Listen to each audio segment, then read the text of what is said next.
you're standing on land that's collecting rain and losing almost all of it.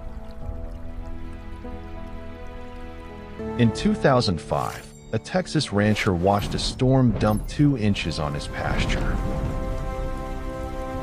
Within 45 minutes, nearly 100,000 gallons per acre vanished into a ditch. 4 inches down, the ground stayed bone dry. No tractor, no costly well, just a $15 hoe and a crescent carved into the dirt that turned everything around. That crescent has a name, and it's older than you'd guess. Stick with me, because this could shift how you look at your own backyard. Where are you tuning in from? 3 weekends. That's all it took. The rancher hand-dug 60 small, crescent-shaped earthworks across his worst quarter-acre, ground so compacted that official surveys had basically given up on it. He wasn't following a manual. He was testing a hunch. By the end of that season, something strange happened. Every single crescent was overflowing with deep-rooted forage, green and thick. Step outside those shapes, though, and the land was still a cracked, lifeless mess. Same rainfall, same soil, completely different result. Picture it, 60 tiny moons carved into dirt, each one holding life while everything around it stayed dead. That contrast is what makes this so hard to ignore. It wasn't luck, and it wasn't magic. It was geometry doing something your eye can't naturally predict. Here's the part that should bother you a little. This wasn't a brand new invention. It wasn't a patent, a product, or a startup pitch. It was ancient. Someone, somewhere, had already figured this out long before modern agriculture existed, and it got buried under decades of buy bigger, dig deeper thinking.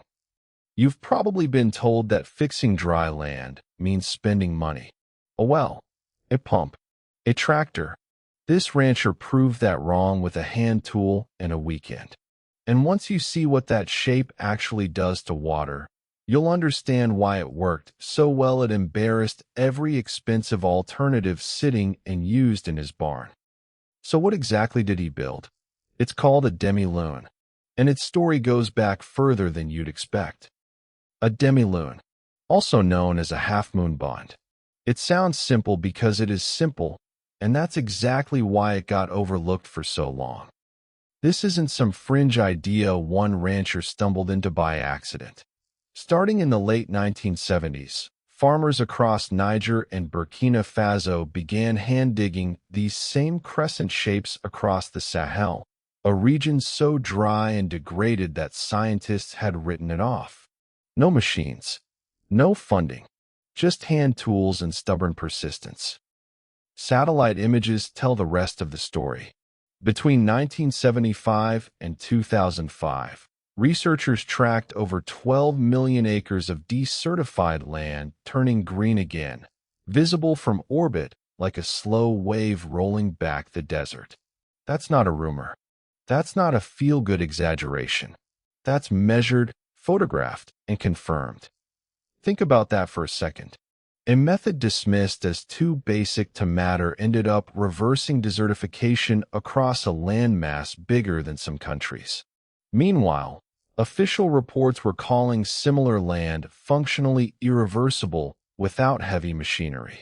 They weren't wrong about the damage. They were wrong about the fix. A 5,000-year-old shape carved by hand outperformed industrial ripping equipment. That's worth sitting with for a second. If this is already changing how you think about your own land, hit subscribe now, because the next part gets into the actual physics behind why this shape works. And once you see it, you won't look at bare, cracked soil the same way again. Here's the physics, and it's simpler than you'd expect. Bare, degraded soil develops something called a hydrophobic crust. It's barely 3 millimeters thick, thinner than a coin, yet it can drop water absorption to almost nothing. Rain hits that crusted surface at speeds up to 20 miles an hour, shattering the fragile soil structure and sealing it shut like a lid. The result? A 2-inch downpour barely soaks in 10%. The other 90% runs off, taking topsoil with it. Now picture the crescent shape sitting in that water's path. Its curved wall faces uphill, directly into the runoff. When that moving sheet of water slams into the wall, its speed drops to zero almost instantly. All that momentum just stops. Right then, the second part kicks in. Water starts pooling inside the crescent, 6 to 8 inches deep. That standing water presses down with real weight, forcing itself through the tiny cracks in the sealed crust below. It's not soaking in gently. It's being pushed in under pressure. One crescent, 16 feet wide with an 8-inch wall, can pull in over 1,200 gallons during a single storm. Multiply that across a whole acre, and you're forcing hundreds of thousands of gallons underground instead of watching them run downhill into a ditch. This isn't a slow trickle hoping to get lucky. It's controlled, physical force doing exactly what gravity and pressure are built to do. You're not fighting nature here. You're using the same rules water already follows, just pointing them in your direction instead of against you. But that first storm is only the beginning. What happens underground over the next few years is where this gets remarkable. Once water reaches deeper soil, dormant seeds wake up. Roots push down and crack the hardened layer from the inside, acting like slow, natural jackhammers. Those same roots feed underground fungi that produce a sticky substance called glomalin, which glues loose soil particles into stable clumps. Bit by bit, dead dirt turns into something closer to a sponge. By year 3, water isn't just pushed in by pressure anymore. It soaks in naturally because the soil itself has changed. Plant deep-rooted trees like mesquite or acacia inside these basins, and their shade can drop ground temperature by 30 degrees, cutting evaporation and pulling nitrogen straight into the roots. Field data from West Africa shows crop yields jumping 80 to 120% in these zones, with soil carbon rising over 300%. Bring that back home.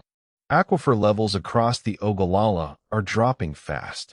Pumping costs keep climbing. Water restrictions are tightening across more than 100 million acres of land in Texas, New Mexico, Arizona, and beyond, land with the exact same hardpan problem. You don't need a permit for this. You don't need fuel or heavy machinery. One person with a hoe can build 3 to 5 of these in a single afternoon for under $15 each. 2 rainy seasons later, land that used to shed water starts capturing it instead. The rain isn't failing you. Your land's ability to hold it is. You don't need a grant or a well. You need a hand tool, basic gravity, and a shape water can't run past. If this opened your eyes, subscribe and tell us where you're watching from.